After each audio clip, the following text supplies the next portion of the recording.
Avant de commencer, je vous encourage de faire ça. C'est toujours avec beaucoup de plaisir, beaucoup de plaisir. L'Union africaine nous trahit aussi. La CEDEAO nous trahit toujours. Maintenant, c'est l'Union africaine. On va faire ça. Pour commencer, merci d'être là. C'est un grand plaisir de vous lire en tout cas. Vos commentaires sont éblouissants. Ça touche. Qu'est-ce qui se passe maintenant? L'Union africaine vient de autoriser la CEDEAO de faire ce qu'elle a à faire. En ce qui concerne le Niger, on peut désormais faire ce qu'on a envie de faire. On vient d'autoriser ça. Quelle trahison! Moi, ça me dépasse. C'est quel genre de population, de peuple, des nations? Je ne comprends pas. Ça me dépasse. Quand c'est nous, entre nous, on est toujours prêts. On est toujours formés, outillés. Mais quand ce sont les autres, quand c'est une personne, une entité, quand c'est une organisation venant d'ailleurs qui s'oppose à nous, là, on est shy. On n'a pas le courage. On a peur. Ça me dépasse. Ça me dépasse. Est-ce que nous sommes seulement forts contre les autres gens qui nous ressemblent? Ça me dépasse. Le président de la Commission de l'Union africaine a exprimé le 11 août 2023 ses vives préoccupations concernant la détérioration des conditions de détention du président nigérien Mohamed Bazoum, jugeant inadmissible son traitement par les autorités militaires qui l'ont renversé le 26 juillet. Dans ce même communiqué, Moussa Faki Mahamat exprime son ferme soutien aux décisions de la CEDEAO qui a décidé le 10 août d'activer et de déployer une force en attente pour restaurer l'ordre constitutionnel au Niger.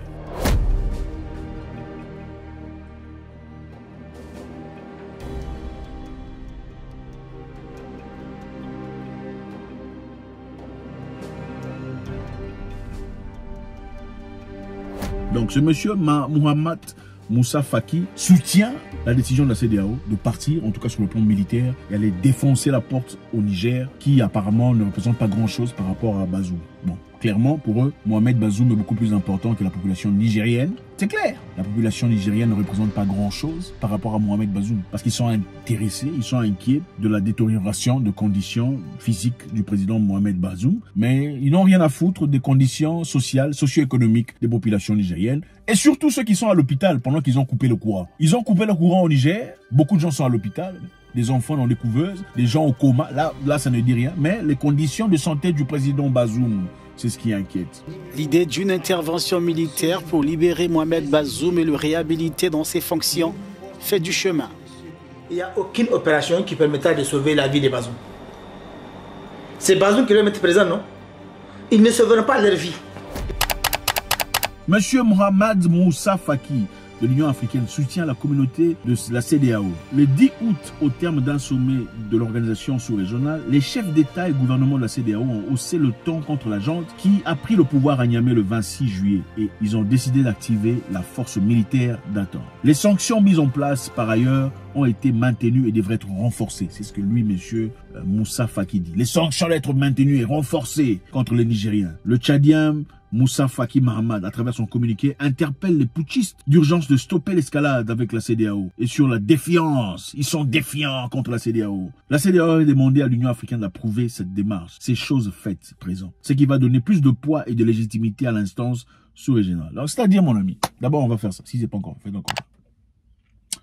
Merci. La CEDEAO s'était d'abord décidé initialement d'aller renverser la vapeur au Niger. C'était leur décision. Concerté entre eux, 15 pays. La CEDEAO mettait les drapeaux ici. La CEDEAO s'est concertée pour aller attaquer le Niger. Qu'est-ce qui s'est passé ensuite? On a remarqué très rapidement les changements d'humeur parmi certains présidents qui ne voulaient pas s'engager sur la forme physique, en tout cas, dans une brutalité inouïe au Niger, un pays voisin et un pays frère. Bravo à ce pays-là qui ont finalement décidé de ne pas s'engager aveuglement dans cette bêtise. On a vu le Nigeria par exemple qui était très adamant au départ, décidant d'aller au Niger pour faire son attaque. Mais le Sénat l'a interpellé, on a arrêté. On a vu le Sénégal qui dit bon, ce n'est peut-être pas très intéressant de faire ça sur le plan physique. Hier, on a vu le président ivoirien se lever disant il va engager des militaires pour aller se battre, pour aller combattre. Il va financer cette histoire personnellement. Mais pour y arriver, évidemment, ils avaient besoin d'un soutien. Je vous rappelle qu'ici, la CEDEAO n'est qu'un groupement de 15 pays ouest-africains. Mais il y a aussi l'Afrique. L'Afrique dans son entièreté, c'est 54 pays dirigés par l'African Union, l'Union africaine. Maintenant, monsieur Matma Moussa Faki Machin est le chef. La CEDEAO avait donc besoin d'une autorisation officielle de l'Union africaine pour renforcer leur structure. C'est-à-dire, au cas où ils partaient au Niger et se faisaient tabasser là-bas, au moins ça sera au nom de l'African Union. Maintenant, ce qui me dérange ici, c'est quoi? Il y a eu deux choses. La première chose, c'est ceci. Les gens qui veulent pas voir les gens s'élever en Afrique, c'est-à-dire le Niger, le Mali, le Burkina Faso s'élever pour leur liberté, sont généralement des gens qui ont peur d'être victimes. C'est ça la vérité. Ils réalisent qu'ils ne sont pas en train de vivre une vie correcte en tant que président et chef. Alors de peur que ces choses ne se répètent chez eux à la maison, à domicile, ils doivent frapper de plein fouet, tuer dans l'œuf toutes ces révolutions qui commencent ailleurs. pour pas que leur population copie. C'est ça la raison principale. Numéro 2, c'est pour soutenir leurs alliés étrangers, c'est-à-dire les communautés extérieures, exogènes, les entreprises Fortune 500 qui se font des milliards de dollars en Afrique, que vous connaissez, les entreprises de bois, les entreprises, tout ça là, minéraux, toutes ces entreprises étrangères qui bénéficient. Parce que je vous rappelle ici que beaucoup de présidents ici, malheureusement, ne sont pas placés par le peuple, qui sont placés par des entreprises étrangères. C'est pour représenter les intérêts de ces entreprises. S'ils ne commencent pas, aussitôt qu'ils arrêtent de représenter les entreprises étrangères, vous allez entendre parler d'eux dans les télévisions étrangères. Oh, dictateur, machin histoire. Oh, il fait périr son peuple. Ça, c'est quand il ne travaille plus pour eux. Mais il peut faire tout ce qu'il a envie de faire, du moment qu'il remplit son devoir, celui d'accepter, de travailler, de coopérer avec ces entreprises étrangères. Là, on ne pose pas de problème. Maintenant, personne ne veut voir l'Afrique se lever et se réveiller. Personne ne veut voir ça. Ma question qui me dérange ici, c'est quoi? Où était l'Union africaine pendant que la Tunisie, ici, il y a quelque temps, pendant qu'en Tunisie, on tapait les gens. En Tunisie, on arrêtait les Noirs, on les jetait dans le désert, n'est-ce pas? On prenait des Noirs, on les jetait dans le... Ça, c'était après que le président ait fait un discours inflammable, un discours incroyable, inacceptable, inouï. Le président aurait dit que la présence des subsahariens en Tunisie, c'était pour changer la démographie de la Tunisie. Donc, les Noirs venaient en Tunisie dans l'objectif d'échanger la démographie, c'est-à-dire de faire des enfants, pour finalement qu'il y ait une plus grande population noire par rapport à la population arabo, machin, peu importe comment ils s'appellent. Et on ne dit pas que tous les Tunisiens sont racistes, c'est faux, parce que c'est vrai, il y a des Tunisiens qui ne sont pas, c'est clair. Mais la grande majorité de gens, malheureusement, dans beaucoup de ces parties africaines, n'aiment pas les gens comme nous. C'est évident, ce n'est pas un secret. On les appelle quoi? C'est quoi les gens qu'on les appelle?